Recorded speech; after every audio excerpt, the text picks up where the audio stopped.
के जब पंजाब में सैलाब आ रहा था और मरियम साहिबा जापान चली गई थी, तो वो वहां से टेक्नोलॉजी लेने गई थी सैलाब रोकने की। मैं हसन साहब की बिल्कुल बात से एग्री करता हूँ। और दूसरी बात यह कि ये तो भाई आज इनका दौर है, हसन भाई का, बाकियों का। ये इलेक्टेड सीएम को बुजदिल अहमक कह सकते हैं। मैं तो ये बात पंजाब के लिए कहूं तो मुझे तो सवेरे चुक लेंगे। मलिक साहब सुन लें, मैंने आप दोनों की बात सुनी है यार, बड़े हौसले से सुनिए, सड़ी भी सुन लो।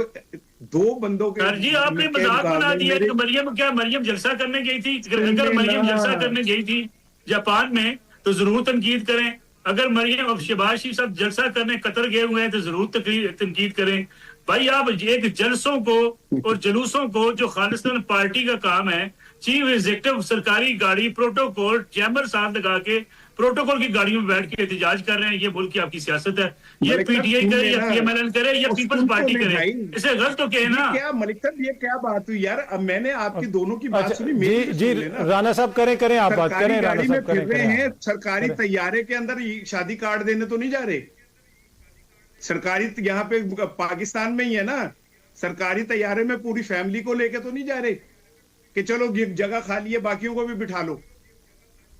सरकारी क्या नाम है वसाइल को इस तरह तो नहीं इस्तेमाल कर रहे कि दो दिन में 30 करोड़ रुपए के सरकारी तैयारा सुहेल अफरीदी साहब लेके जाएं, इन्वेस्टमेंट कॉन्फ्रेंस में जाएं, केपीके के लोगों के लिए पैसे लेकर आए, वहां लॉ एंड ऑर्डर की सूरत हाल बेहतर करने के लिए जनाब वो ले जाएं, दुनिया के कोने कोने में जाए और बताएं इस कौम को जनाब Khyber Pakhtunkhwa law and order के हवाले से बेच।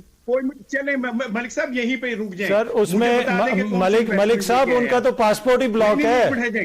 मलिक साहब उनका पासपोर्ट ही ब्लॉक है। मलिक साहब मुझे बताएं, छोड़े ना इंतजार की सियासत, छोड़े तामीरी सियासत कर ले, छोड़े इंतजार। अच्छा चलें जरा मलिक साहब, राना साहब अपनी बात कंप्लीट कर लें, मैं आपके पास आता हूँ। बताएं ना।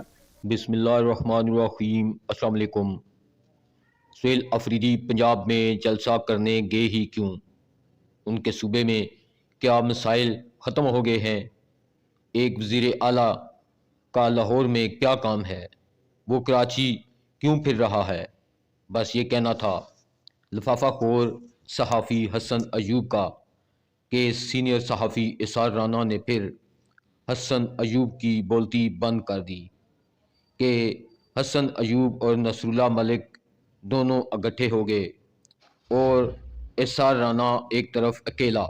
मगर इसार राना ने भी आज अखीर कर दी और कहा जब सैलाब था पूरे मुल्क में, पंजाब के बेशतर इलाके डूबे हुए थे, मरियम नवाज़ जापान क्या लेने गई थी? क्या वो जापान से कोई टेक्नोलॉजी ख़रीदने गई थी? पिछले 6 माह में मरियम नवाज़ बैरून मुल्क के 32 दौरे कर चुकी है। दौरों में मुल्की वसाइल इस्तेमाल करती है। 1 टके का इन्वेस्टमेंट आज तक वो नहीं मुल्क में ला सकी।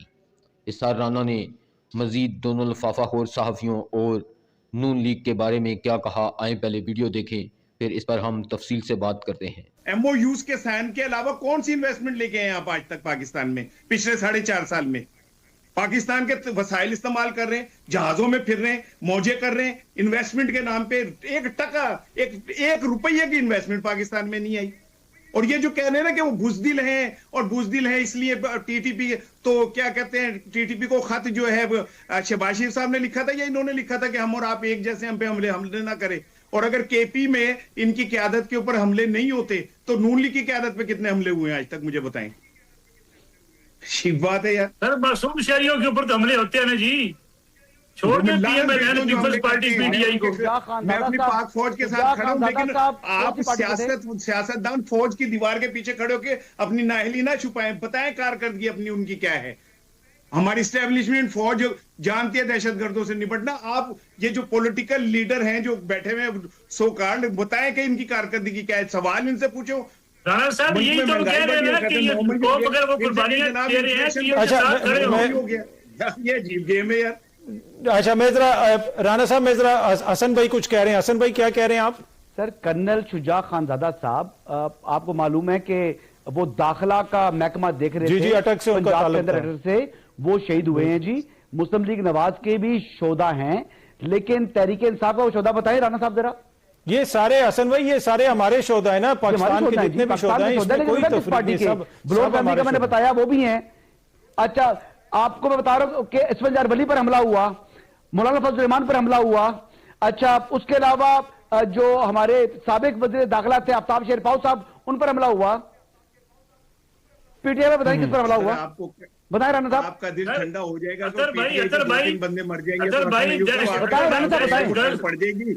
मुझे ये बता दें, अतर भाई दहशत बात तो शॉर्ट है ना कि नून लीग के किस पर हमला हुआ। मैं आपसे पूछता हूँ, मैं मलिक साहब आता हूँ आपके पास। बंदे जो है ना मर गए, अतर भाई दहशतगर्द जो है, कलेजे में ठंड पड़ जाएगी तो बताने को उनसे कर देते।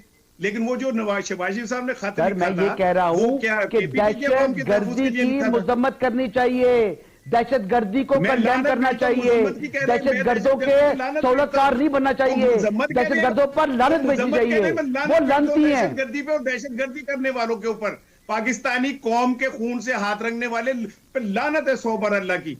मैं तो कह रहा हूं कि उनके ऊपर 100 और पाक फौज उनके खिलाफ ऑपरेशन करे, उन्हें उड़ा दे, मुका दे। राना साहब, इसके ऊपर भी जरूर कमेंट कीजिएगा। और वैसे भी देखें ना, वैसे 2 साल से इमरान खान साहब को ना किसी ओपन अदालत में पेश किया गया, उनके मुकदमात भी जेल के अंदर ही लगते हैं, और अगर कोई मुलाकात होती है तो वो भी जेल के अंदर होती है। और 800 की करीब जो मुलाकातें हुई, उनमें बेशतर मुलाकातें ऐसी हैं जो अदालत के अंदर ही, वहां पे यानी जेल में ही होती थी, और बुनियादी तौर पे तो वो केस वगैरह चल रहा होता था। तो हसन भाई कह रहे हैं कि सियासी एक बयानिया बनाने की कोशिश है, इतना कोई जुल्म नहीं हो रहा। 54 कैदियों की जगह पे अकेले खान साहब रह रहे हैं, भुने हुए मुर्गे भी खा रहे हैं, और उसके बाद फिर ये सियासी वाविला किया जाता है एक पॉलिटिकल नैरेटिव बनाने के लिए। मजहबी जज्बात को का मजाक नहीं उड़ाना चाहिए कि जी मजहबी टच देने के लिए किया जा रहा है।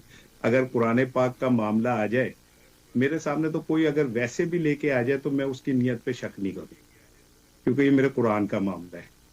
तो क्योंकि अगर मजहबी टच नजर आ रहा है तो हसन भाई को वो जो खवातीन पे ठंडा पानी फेंक के ह्यूमन टच करते हैं, वो नहीं नजर आता। मेरा ख्याल है कि वो काफी है इस बात को समझने के लिए कि वहां पे मजहबी टच की नहीं, ह्यूमन टच की जरूरत है, जो कोई भी नहीं टच कर रहा। दूसरी बात यह कि वो इमरान को 54 लोगों के ऊपर दिया। मैंने तो यहाँ ये भी देखा है कि लोगों को पूरा पूरा हॉस्पिटल दे दिया गया। मैंने तो ये भी देखा है कि लोगों के घर से बैठ गए हॉस्पिटल में, और वो हॉस्पिटल में जाके लगे उनके आराम के लिए। एक जो क्रिटिसिज्म होता है खैबर पख्तूनख्वा की हुकूमत के ऊपर, भाई वजीर आला लाहौर क्या लेने जाता है, वजीर आला क्यों कराची जाता है? अपने सूबे में मसाइल खत्म हो गए कि एक वजीर आला अपने सूबे से 2-3 दिन बाहर रहे, ये क्या कोई मुनासिब बात है? क्या ये क्रिटिसिज्म जायज है जो होता है अफरीदी साहब के ऊपर? हाँ, नहीं ठीक है। देखे ना, मरियम साहिबा जो जापान गई थी 10-12 दिनों के लिए, और चीन गई थी 10-12 दिनों के लिए, फिर वो एक इन्वायरमेंटल कॉन्फ्रेंस के अंदर जिसमें उनको इनविटेशन भी नहीं था, मेरा ख्याल है वो मरियम औरंगजेब को था, वहां 6-7 दिन के लिए गई थी। तो वो कौमी खिदमत के जज्बे के तहत गई थी।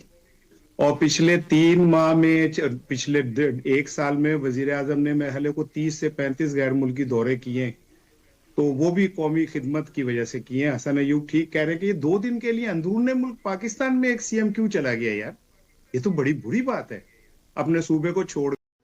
नाज़रीन, इसार राना ने बिल्कुल ठीक कहा कि सुहेल अफरीदी लाहौर और कराची का दौरा कर रहा है, ना कि कोई बैरून मुल्क जा रहा है, जिस तरह मरियम नवाज आए दिन बैरून मुल्क दौरों पर चली जाती है।